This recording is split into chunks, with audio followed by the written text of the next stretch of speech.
Yeah అఖండ లాంటి biggest hit you know Balayya Babu గారు ఆ పవర్ని చూసాము, ఆ శివుడిని చూసాము. యా ఫస్ట్ ఆఫ్ ఆల్ ఈ ట్రైలర్ నేను 2 రోజుల ముందరే చూశాను. అశ్విన్ గ్రౌండ్లో చూపించాడు. డైరెక్టర్ అప్సర్ గారికి, మహేశ్వర్ రెడ్డి గారికి, దిగింగ్న గారికి అండ్ కెమెరామ్యాన్ గారికి, శివేంద్ర గారు కెమెరామ్యాన్ అండ్ వీడు అశ్విన్కి బెస్ట్ విషెస్. అంటే టాలెంట్ మాత్రం ఉంటే సరిపోదు, టాలెంట్తో పాటు కసి ఉండాలి. అది వెరీ వెరీ ఇంపార్టెంట్. అంతే చాలామంది టాలెంటెడ్ యాక్టర్స్ ఉంటారు, కంపోజర్స్ ఉంటారు, కెమెరామ్యాన్స్ ఉంటారు, బట్ ఆ ఒక కసి ఉంటేనే అది విల్ అచీవ్ ద పాయింట్. వీడికి అసలు ఆ కసి ఒళ్ళంతా ఉంది. కసిగాడు సింగిల్ కొట్టి ఇవరా నేను ఆడతాను రా బ్యాటింగ్ అంటే ఎవడే ఆడే కొట్టాలి, ఆడే గెలవాలి, విన్నింగ్ షాట్ వాడే కొట్టాలి అని వాడికి అసలు ఆ పంతం అది అన్న దగ్గర నుంచి వచ్చిందో లేకపోతే వాడికి ఎలా పుట్టినప్పటి నుంచి ఉందో. All I wish only one thing for Ashwin is అటు బాల్ ఎలా బాడతాడో బాక్స్ ఆఫీస్ని కూడా అలా బాదాలి. అది so I wish him all the very best because చాలా మంచివాడు, చాలా వెరీ ప్యూర్ ఫెలో. అందుకే వాడి కోసం పొద్దున ఇలా పడిపాడారు. పొద్దునుంచి 20 కాళ్ళు చేసిన, ఇంకొక కాల్ చేసింటే బ్లాక్ చేసేవాడిని. సాగు దొబ్బాడు పొద్దునుంచి, రా బయలుదేరా. సరే ఓకే, వెరీ హ్యాపీ బికాస్ ఈ సినిమా కంపోజర్ ఫేమస్, మాకు వెరీ లెజెండరీ కీబోర్డ్ ప్లేయర్ ఉన్నారు చిన్నగారు అని, వాళ్ళ అబ్బాయి వెరీ బడ్డింగ్ కంపోజర్. చాలా ఇంట్రెస్టింగ్గా ఉండింది తన వర్క్. ముందర సాంగ్ కూడా నేను ఒక సాంగ్ లాంచ్ చేశాను, చాలా ఫెంటాస్టిక్గా ప్రోగ్రామ్ చేశాడు, చాలా కొత్తగా ప్రజెంట్ చేశాడు. శివుడు అంటే అది ఒక ఫీలింగ్ అండి, అది ఆటోమేటిక్గా వచ్చేస్తుంది, మనం ఏం చేయలేదు, ఆ శివుడు చేపిస్తాడు. So that will work.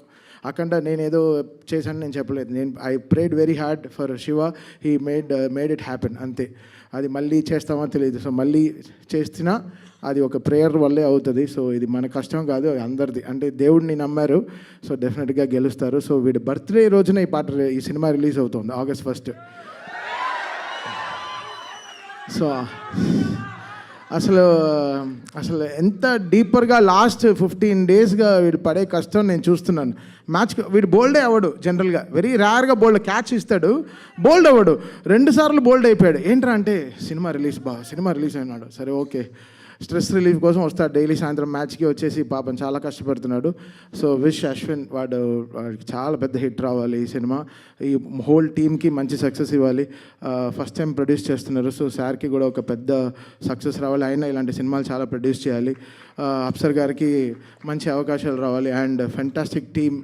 And wishing Digangana గారు కూడా వెరీ హ్యాపీ, అంటే సక్సెస్ఫుల్ ఫిలిం, ఆవిడకి మంచి సక్సెస్ రావాలని I wish the whole team very good success. Thank you Thaman గారు అఖండ ఫిలిం యూనో డెఫినెట్గా ఆ పవర్ని మేము విట్నెస్ చేసాము స్క్రీన్ మీద, కానీ అది కంపోజ్ చేసేటప్పుడు ఎస్పెషల్లీ ఆ పార్ట్, ఆ శివుడిది అది వచ్చినప్పుడు, సో మీరు ఆ పవర్ని ఫీల్ అవ్వడం జరిగిందా? ఏం జరిగింది అసలు? మాకు పవరే బాలయ్య గారు. నేను ఒకటే ఊహించాను, వీళ్ళు కోవిడ్ టైంలో ఆ సినిమా ఎలా తీశారు, అంత డస్ట్లో ఆయన బాలయ్య గారి ఏజ్కి వీళ్ళు ఆ సినిమాని పట్టుకు తీసుకొచ్చారు. కరెక్ట్గా కోవిడ్ టైం మొత్తం షూట్ చేశారు. నాకు ఆ సినిమా చూస్తే నాకు ఫస్ట్ భయం వచ్చిన తర్వాత ఏడుపు వచ్చింది. సో ఎలా ఒక బాలయ్య గారు ఇలాంటి కష్టమైన సినిమాని ఎలా ఆయన ఒక భుజాన్ని మీద మోసుకొచ్చారు. సో ఆయన కష్టాన్ని గుర్తించాం అంతే. సో అది చాలా కష్టం అండి ఆ సినిమా చేయడం.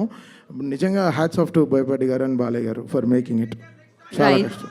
సో అలాగే ఇండస్ట్రీలో శివుడి పాత్ర పోషించాలి అంటే ఏ హీరో చేస్తే బాగుంటుందని మీరు అనుకుంటున్నారు? బాలయ్య బాబు గారు అండి, అసలు ఆయనకి తిరిగే లేదండి. అది అంటే ఏ దేవుడి పాత్ర అయినా ఆయన అలా తీసుకొచ్చేస్తారండి. అంటే మనం దీన్ని ముందరండి ఆ సినిమా కూడా రాముడి సినిమాలో కూడా చూసాం, శ్రీరామరాజ్యంలో కూడా చూసాం. అది ఏంటండి అంటే వాళ్ళ ఫ్యామిలీలోనే ఆ పవర్ ఉందనుకుంటా. సో ఏ దేవుడు వేషం వేసినా they are taking up. So Balayya గారు కూడా వెరీ స్పిరిచువల్, సో ఆయన very very spiritual person. So అంతే అండి, బాలయ్య బాబు గారు వేస్తే బాగుంటుందన్నమాట ఆ పాత్ర. సో థ్యాంక్ యూ తమన్ గారు, థ్యాంక్ యూ సో మచ్.